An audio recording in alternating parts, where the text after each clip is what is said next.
창세기 25장 1절에서 18절 아브라함이 후처를 맞이하였으니 그의 이름은 거두라라. 어제는 이삭이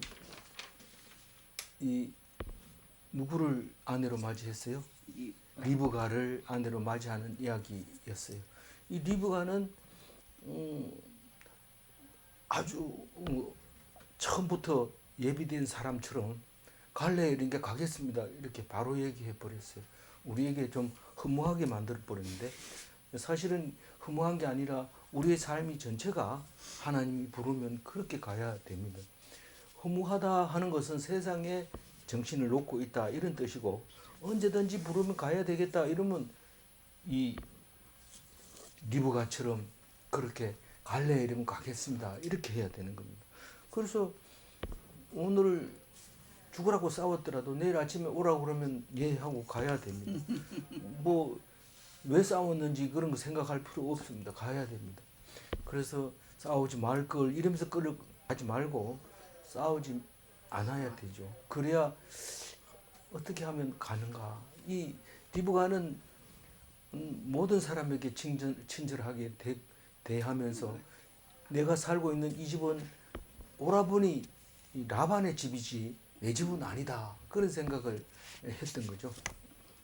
그러다가 임자가 나타나니까 바로 가서 가나안 땅의 여주인이 된 것을 보면서 순종하는 자에게는 영원한 땅을 주신다 하는 것을 알게 되었고 우리에게는 언제든지 기회를 주는 게 아니라 만사가 기한이 있습니다. 하느님이 오라 그러는데 가가지고 뭐 좀 진작 얘기하지 뭐 갑자기 오라 해요 이렇게 얘기하지 않도록 머리가 허해지면 죽어야 되는 날이 가까워졌다는 것도 알아야 되고 친구들이 자꾸 죽어가면 나도 이제 갈 때가 됐다 이런 것도 알아야 되는데 자기는 안 죽는 것처럼 머리가 허해도 뭐 20살처럼 그렇게 산다고 생각하고 있는데 그래 되면 내일 아침에 오라 하면 못 갑니다.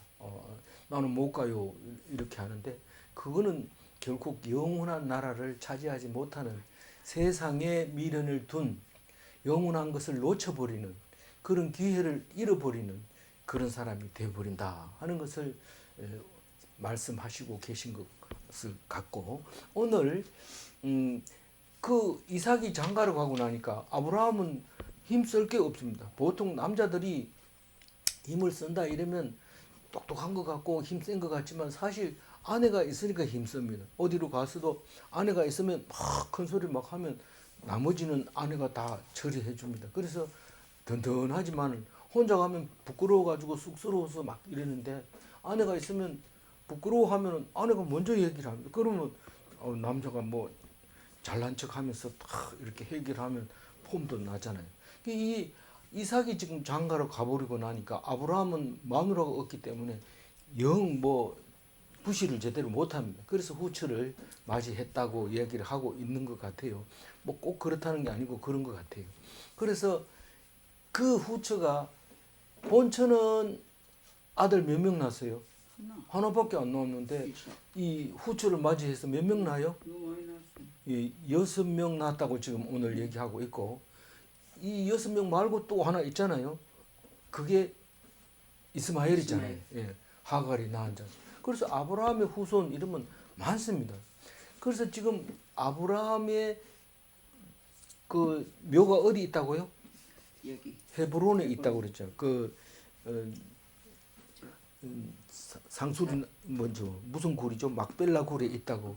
그래서 막벨라 굴을 왜 안 보여주나 그러니까 지금 무슬림 사람들이 다 아브라함의 후손이잖아요. 무슬림이. 그러니까 그 사람들이 당연히 이건 아브라함의 우리 조상의 묘다 이러고 딱 해놓고 기독교나 뭐 그리스도교가 오면은 이거는 우리 성지지 너들은 못 들어온다 이러면 못 들어가는 거죠.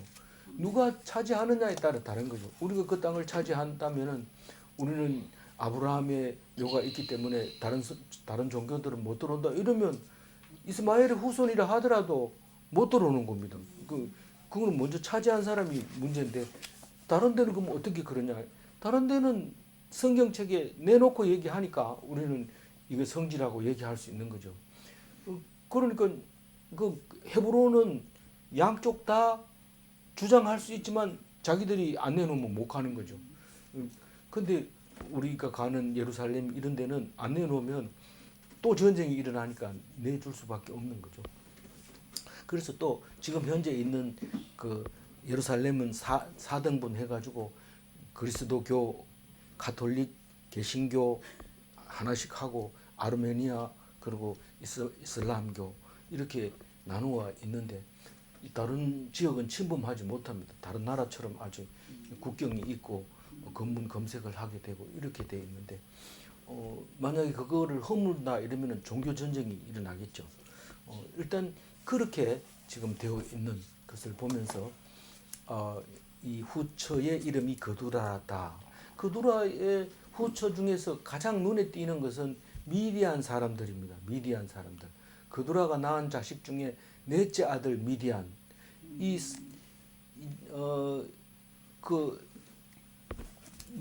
누가 또 넷째 아들입니까? 야곱. 야곱이 아니고 유다가 야곱이 낳은 유다. 12아들 중에 네 번째 아들이 유다죠. 그래서 이 미디안이 언제 나옵니까? 이 후손들이 출애굽할 때 미디안 족속들이 싸움을 걸어왔는데 영원한 미디안 족속이 되고 나중에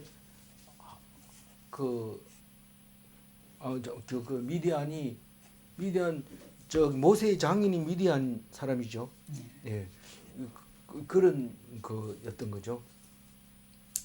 나중에 보면 이제 또 다른 족속들이 나오는데 어쨌든 하나씩 봅니다. 2절 읽어볼까요? 그가 시므란과 욕산과 무단과 미디안과 이스박과 수아를 낳고 그렇게 6명을 낳는 것을 지금 2절에서 얘기하고 있습니다. 그 중에서 욕산과 미디안 후손들이 좀 있다. 다른 사람은 지금 얘기할 때가 안 된다. 수아 같은 사람들은 가끔 나오는데 맞는지는 모르지만 빌다 사람 수아. 예, 그런 이름 때문에 이제 후손이 있다고 볼 수 있는 건데 일단은 여기서는 두 사람만 욕산과 미디안만 그 자식들이 있다라고 이제 이야기를 하는 것 같아요. 3절 읽어볼까요? 욕산은 스바와 드단을 낳았으며 드단의 자손은 아수르 족속, 르두시 족속과 르움미 족속이며, 예, 그러니까 이 아수르 족속은 메소포타미아에 있다는 거 우리 알잖아요. 그 르두시는 잘 모르고 르움미도 잘 모릅니다. 아수르는 확실히 아는데 그게 메소포타미아에 있는 게 맞나 이런 그게 맞을 가능성이 높습니다. 왜냐하면 옛날에는 이름이 여러 개 있지 않고 유명한 것만 남아서 우리에게 오고 있기 때문에 이게 그거라고 얘기를 해도 크게 틀리지 않습니다. 왜냐하면 기록에 남기려면 다 적을 수는 없고 또 다 적는다 하면 그 내역을 적어야 되기 때문에 내역을 못 적을 때는 빼버리는 게 맞거든요. 그런데 이름이 남아 있다는 그러면 아수르는 그 이스라엘이 망하게 한 그 아수르 맞다 그렇게 생각할 수 있습니다. 그리고 4절 읽어봅니다. 미디안의 아들은 에바와 에벨과 한옥과 아비다와 엘다아니 다 그두라의 자손이었더라. 여기서 미디안의 자식들 중에서 5명이 나오는데 이 사람의 후손들은 뒤에 나오는 후손들도 있는 것 같아요. 성경에 제가 미처 정리를 못했는 것 같아요. 왜냐하면 이게 정리를 해도 다 완전히 구석구석이 다 못하거든요. 또 어디다 적어놨는지 또 몰라요. 정리했더라도. 그래서 보면 5명의 미디안 후손들이 나오는데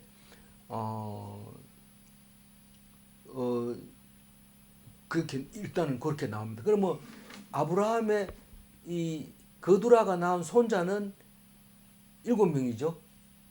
예, 7명인데 거두라의 손자가 7명 맞잖아요. 네. 예, 그런데 예, 7명인데 정손이 또 있어요. 더단이 낳은 정손. 그 이제 아수르, 러두시, 르우미는 더단이 낳은 정손자이죠. 더단은 손자고 그렇게 되어 있다고 얘기를 합니다. 표를 안 만들어 놓으면 이게 눈이 헷갈려 가지고 정리가 안 됩니다. 어차피 표를 보면서 생각을 해내야 되고 5절 읽어봐야 되죠. 아브라함이 이삭에게 자기의 모든 소유를 주었고. 네, 이 지금 모든 소유를 주었다 이러면 이 자식들을 다 얘기를 해놓고 소유권을 줬다 얘기를 하는 거는 굉장히 중요한 얘기입니다. 5절 얘기는 상속권이 이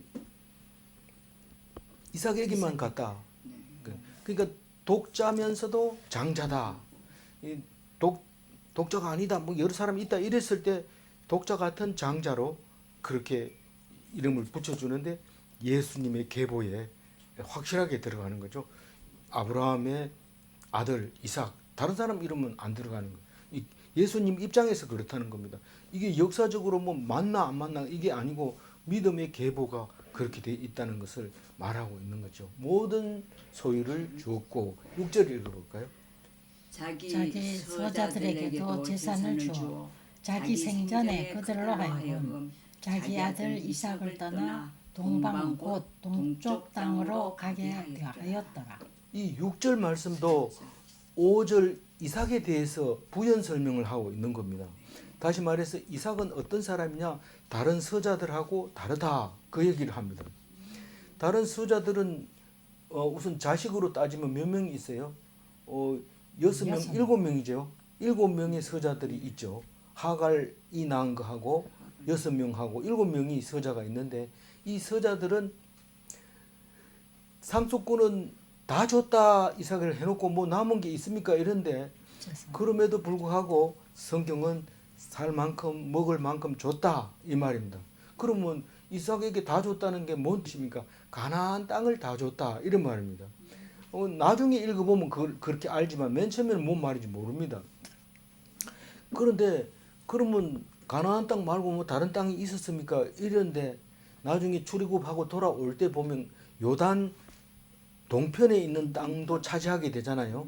근데 실제로 이스라엘은 요단 동편은 자기네 땅이라고 주장을 안 합니다. 성경을 자세히 읽어보면 요단 동편의 거는 모세가 분명히 이스라엘에게 줬는데도 불구하고 그건 제껴놓고 요단 서편만 가나안 땅이라고 말합니다. 근데 오늘 6절을 읽어보면 그게 이해가 되는 거예요. 그러니까 이삭을 떠나라 이 말은 가나안 땅 요단 서편을 떠나서 동쪽에 살아라. 이 동쪽은 뒤에 이제 끝에 그 하윌라까지 나오는 이야기를 읽어보면서 같이 비교를 해야 되지만 여기서 결론적으로 얘기하면 요단 동편에 있는 것을 동쪽 땅이라고 말하고 있는 것 같아요. 왜냐하면 뒤에 가보면 하윌라, 아수르 이게 전부 다 메소포타미아에 있는 거고 그것만 있는 게 아니라 이집트까지 거쳐서 그 땅을 다 동방으로 얘기한 겁니다.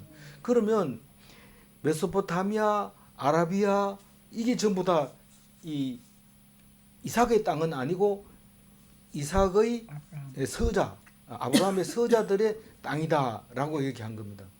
그런데 중요한 단어가 하나 있어요.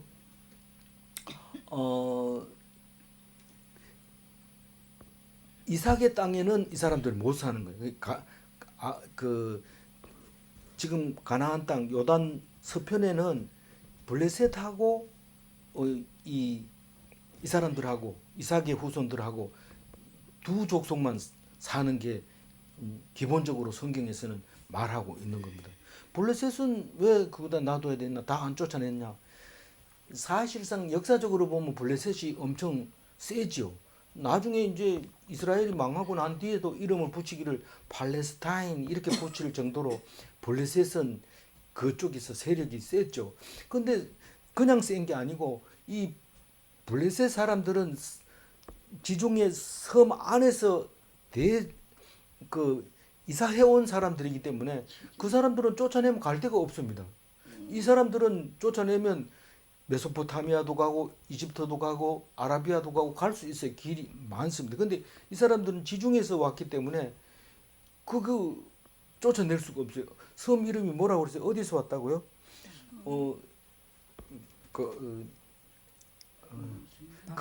그 섬에 성경을 자세히 읽어보면 나옵니다. 그 섬에서 왔기 때문에 갈 데가 없어요. 쫓아내면 바다로 나가야 돼요. 근데 이 사람들은 지금도 여전히 팔레스타인으로 살고 있죠.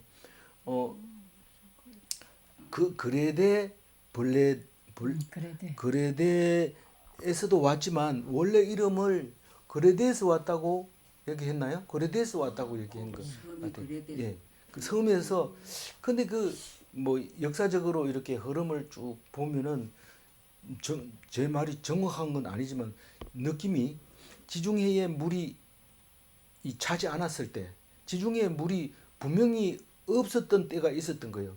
그래서 그 만을 통해서 물이 들어오기 시작했고 그 안에 있는 것들이 가라앉았다고 충분히 얘기할 수 있는 조건들이 많습니다. 그게 이제 그 없어진 나라 소설에도 나오는 이건데 그게 없어지면서 이 사람들이 이 팔레스타인 사람들이 블레셋 사람들이 가나안 땅에 정착을 했을 거라는 거죠. 역사학자들은 그렇게 따지고 있고 지금도 우리가 여행을 안 가서 잘 모르고 기억을 안 하고 분명하지 않아서 그렇지 거기 가면 섬에서 섬 바다 밑에 가라앉은 도시들 이런 것들을 볼 수 있는 거죠. 어쨌거나 가나안 동쪽에 있는 그를 서자들로 다 보내면서 가라고 아브라함이 명령을 해서 줬다는 겁니다. 7절 읽어볼까요? 아브라함의 향년이 175세라. 네. 사람 127세. 예.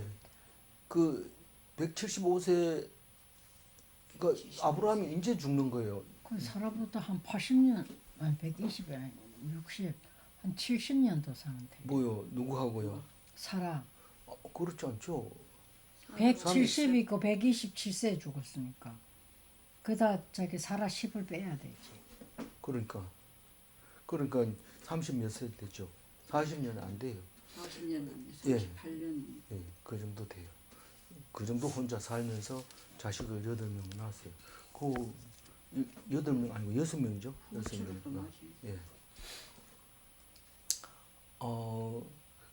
근데 이제 역사적으로 순서대로 하다 보니까 아브라함 얘기를 또 다시 하게 됐는데 8절 읽어볼까요?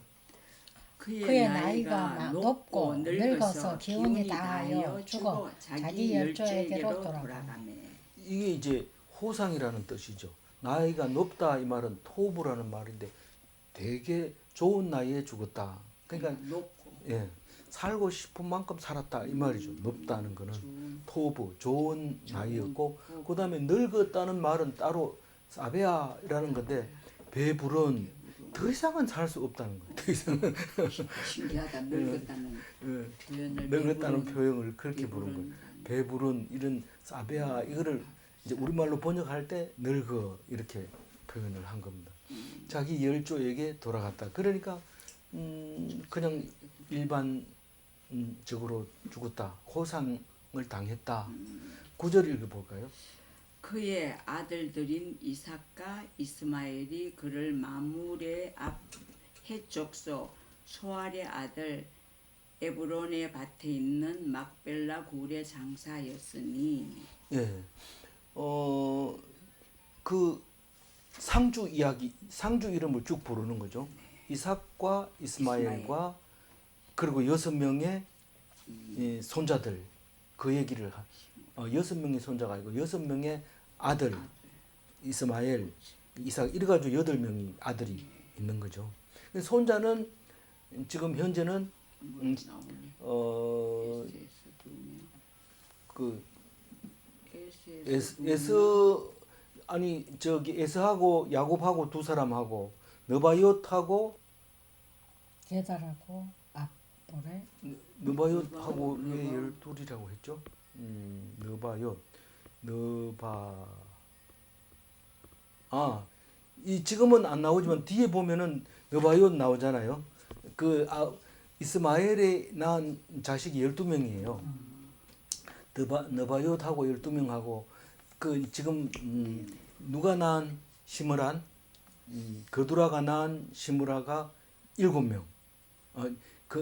그두라가 낳은 사람은 시므란을 비롯해서 7명. 그죠? 네. 예. 그래서 그리고 정손은 아까 얘기한 3사람. 그래서 아들 8명, 손자 21명, 정손 3명 이래 가지고 32명의 상주가 있었다는 것을 지금 얘기하고 있는 겁니다. 그 뒤에는 뭐 사람이 많이 났겠지만 일단 죽을 때는 이런 사람들의 이름이 있었다. 근데 이 장지는 어디냐? 마므레 막벨라 굴이다. 그거는 사라가 잠들어 있다. 장례 치렀다. 그 얘기가 9절 이야기가 나오고 그 사라가 있다는 장지라는 것을 10절에 얘기하고 있는데 읽어볼까요? 이것은 아브라함이 헷 족속에게서 산 밭이라. 아브라함과 그의 아내 사라가 거기 장사됩니다. 이게 400세겔로 샀잖아요. 그러니까 한 8천만 원 정도 주고 샀는데 아까 누구 밭이었어요 원래? 에브론의 밭이었어요. 에브론의 밭. 그래서 이 땅이 헤브론인데 그 같은 뜻인 것 같아요. 에브론의 밭을 샀는데 그 땅을 헤브론이라고 부르고 있는 걸로 보면은 그 같은 이름을 좀 이 동네에서 부르는 이름하고 이 동네에서 부르는 그 이름이 발음이 다른 것처럼 그런 거잖아요. 우리는 일본하고 똑같이 쓰는 말들 중에서 우리는 강목 이러지만 일본 사람은 강목 이래 하라 하면 못합니다. 아무리 가르쳐줘도 가꾸목 이래 가꾸목 이렇게 얘기합니다. 그러니까 이 번역할 때 가꾸목 이랬으면 일본에서 온 말이고 강목 이러면 우리 말이고 그런 거를 말하듯이 이렇게 헤브론하고 에브론하고 그런 것 같아요. 그래서 또 헤브론은 또 다른 이름을 많이 불렀잖아요. 저기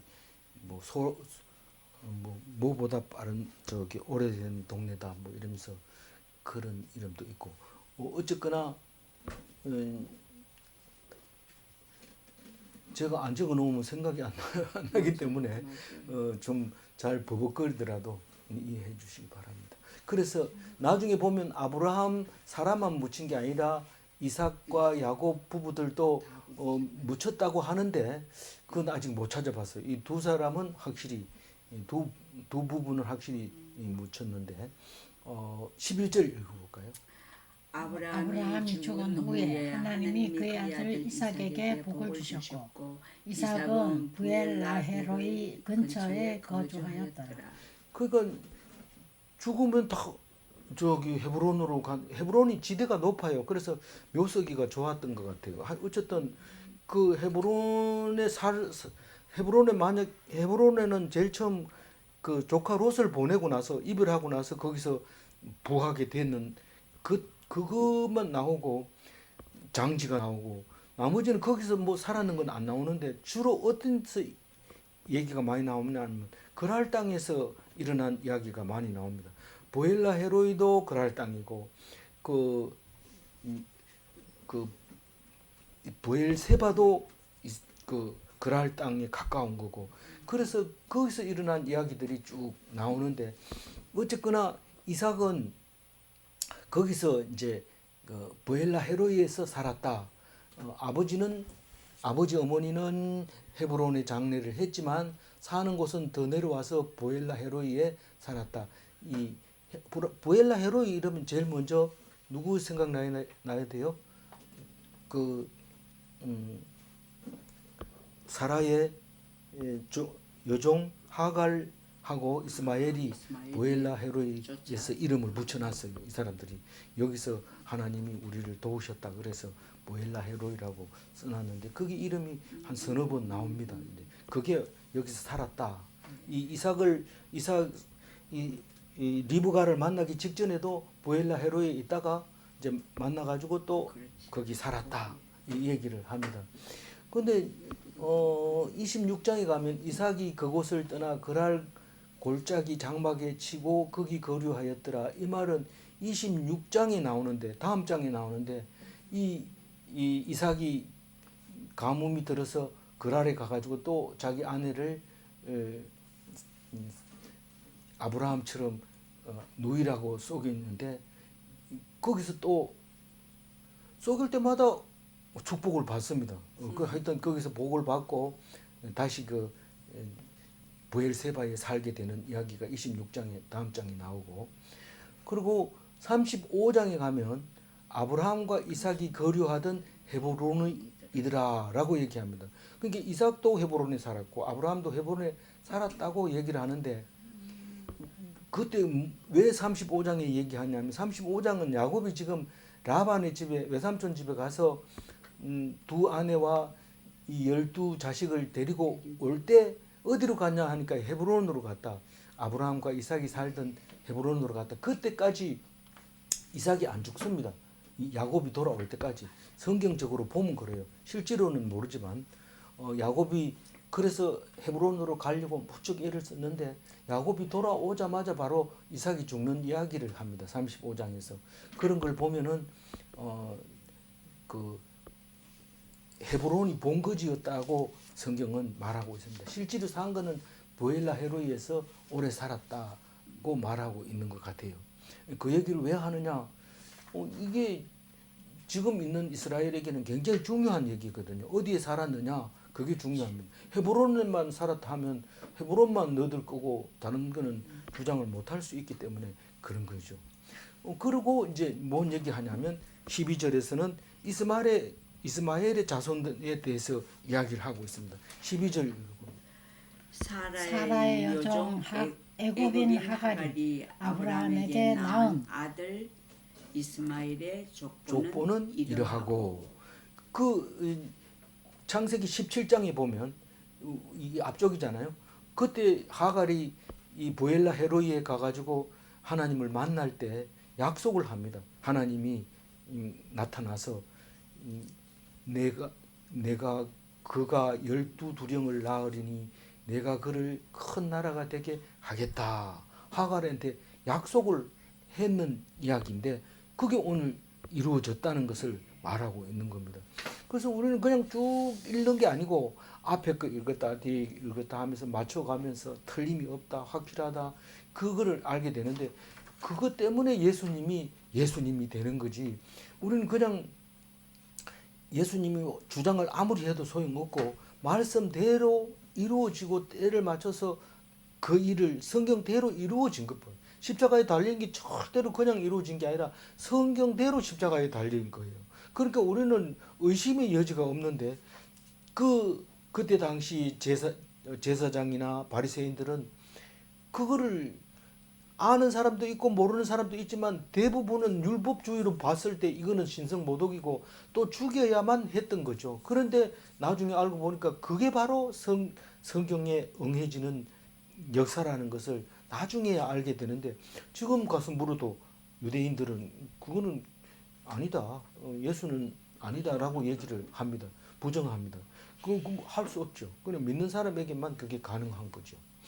그래서 13절 읽어볼까요? 이스마엘의 아들들이 이름은 그 이름과 그 그 세대대로 세대로 이와 같으니라. 이스마엘의 이스마엘의 장자는 장자는 느바요시요 느바요시요. 그 다음은 게달과 아프엘과 밉삼 밉삼과 또 미스마와 두마와 마사와 또 하닷과 데마와 여둘과 나비스와 게드마니. 성경을 읽다 보면 느바요도 나오고 게달도 나오고 밉삼도 나오고 마사도 나오고 하닷도 나오고 데마도 나오고 이렇게 나오는 것을 볼 수 있는데 이게 전부 이스마엘의 장자입니다. 그러니까 이 뒤에 넘어가 보면 그 에서가 누군지 알잖아요. 야곱의 형 에서가 장가를 가고 난 다음에 이 동생 야곱이 쫓겨서 외삼촌한테 갑니다. 그 에서가 이스마엘 그 이스라엘 사람들에게 장가를 안 가고 그 가나안 사람들하고 결혼하니까 가버렸는데 나중에 에서가 이스마엘한테 가가지고 사람들을 딸을 많이 데리고 온 걸로 돼 있어요. 28장에 나오는데 그 이스마엘이 얘기가 이제 마무리가 17절에 나오지만 어쨌거나 16절 읽었어요? 네. 16절 읽었어요. 안 읽었다. 좀 읽어봅니다. 이들은 이스마엘의 아들들이요 그 총과 부락대로 된 이름이며 그 족속대로는 12 지도자들이었더라. 그 12명의 이름이 이제 나오는데 그 중에 딸 이름이 하나 나와요. 딸 이름이 바스맛입니다.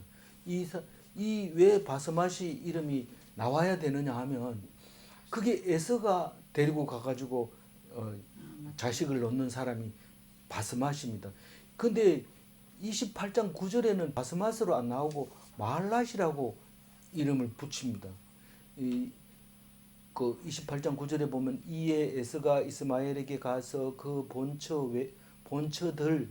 본처들입니다. 이게 본처 하나가 아니고 본처들 외에 아브라함의 아들 이스마엘의 딸 이오 느바요스의 누이 마할랏을 아내로 맞이하였더라. 뒤에 가면 바스맛이라고 얘기를 하고 이 같은 이름 한 사람이 이름을 두 가지로 쓴 것 같아요.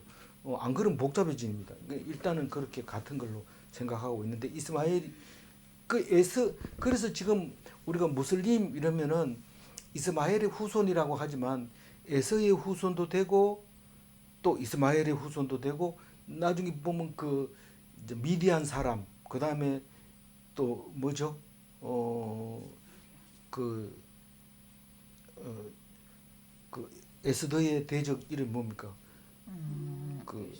저기 그 족속하고 전부 다 같은 이스마엘의 후손으로 인정하고 지금 자기들이 이스마엘의 후손이라고 생각하고 무슬림을 믿고 있는 거거든요. 그러니까 뭐 이 성경처럼 분명하게 안 해놓고 그냥 전부 그냥 이스마엘로 이슬람 후손으로 그렇게 살고 베두인들 다 그렇게 생각하고 있습니다. 다만 이 이삭의 후손만 지금 그리스도 교회라고 얘기를 하고 있는 거죠. 그래서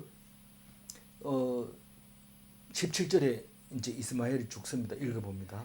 이스마엘은 향년이 137세에 기운이 다하여 죽어 자기 백성에게로 돌아갔고 137세 아브라함보다 많이 살았어요? 못 살았죠? 예. 137세에 죽고 이삭 아브라함보다 먼저 죽었네요. 예? 아브라함보다 먼저 죽었어. 175세고 왜요? 아브라함이 175세니까 네. 두 개. 137세면 네. 40세에 낳은 게 아니잖아요. 그게 거의 100세. 그 전에 낳잖아. 거의 100세에 낳은 그건 예. 그거는 70에 떠나가야 돼. 예. 그렇죠. 그래서 기운을 다하여 죽었다. 천명을 다했다 이런 뜻으로 말하고 있습니다. 자기 백성에게 기운이 다하여 뭐 나이 많으면 기운이 다하고 적으면 적냐 그게 아니고 고생하고 힘들고 이러면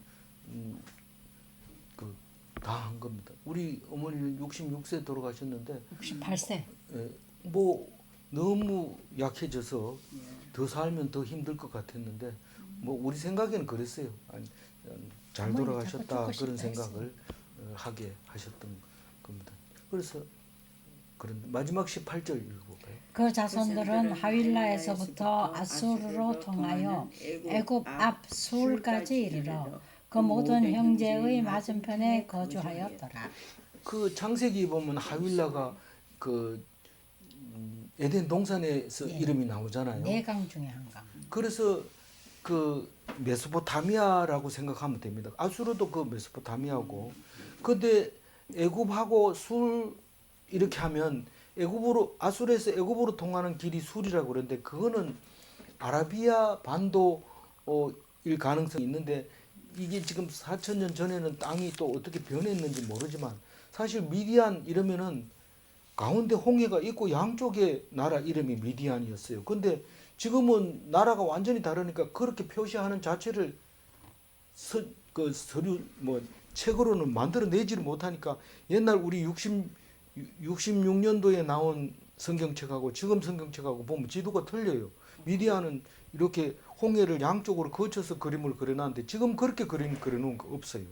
그러니까 그만큼 세월이 지나가면서 자꾸 편리하게 만들어 버리는 거죠.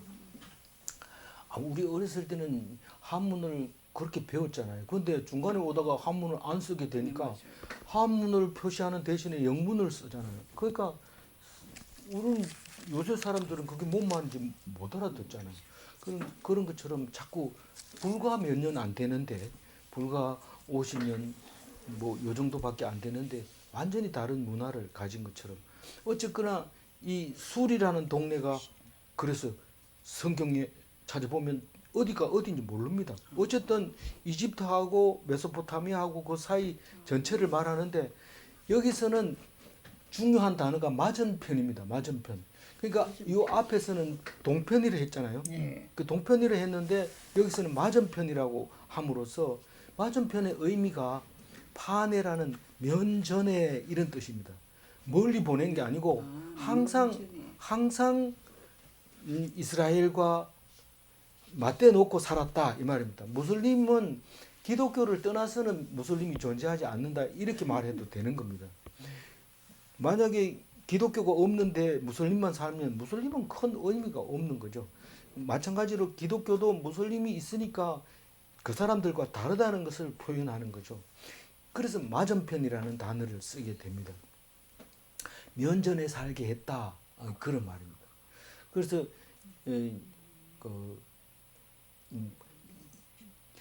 BC 6,000년 전의 이야기와 지금과 비교해 보면 지형도 달라졌을 거고 사람 사는 모습도 달라져. 옛날에는 바닷길이 훨씬 가기가 좋았지만 지금은 바닷길이 보다 육지 길이 아무리 험준한 산이라도 같은 땅이라고 볼 수 있는 것처럼 그렇게 달라졌을 거다라고 생각을 합니다.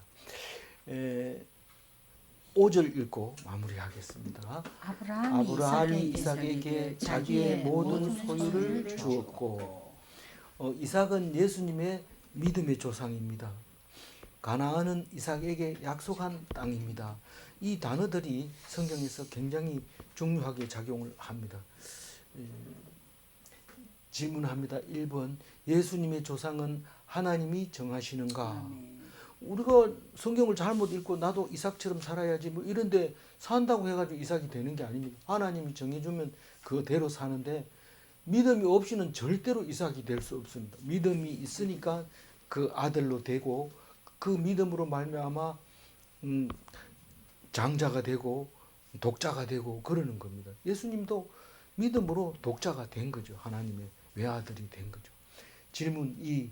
아브라함과 이삭과 야곱은 믿음의 조상인가? 네, 기도하겠습니다. 하나님 감사합니다. 우리는 믿음으로 독자가 되고 외아들이 되고 하나님의 사랑받는 사람이 되고 믿음으로 다른 사람과 구별된다는 것을 감사합니다. 우리는 믿음이 없어서 아는 지식이 없어서 왜 나만 그래요? 그리고 왜 나만 힘들게 해요? 그렇게 할 때 믿음을 주시옵소서. 그래서 어떤 경우라도 하나님을 찬양하며 기뻐하며 하나님께 영광 돌리는 참된 그리스도인이 되게 하여 주옵소서. 어떤 것도 우리를 사랑하는 그 사랑하기 때문에 주는 사건이라는 것을 생각하고 남들은 다 싫어하는 일들이라도 기뻐하고 감사하게 하여 주옵소서. 감사드리옵고 우리 주 예수 그리스도 이름으로 기도 올리옵나이다. 아멘.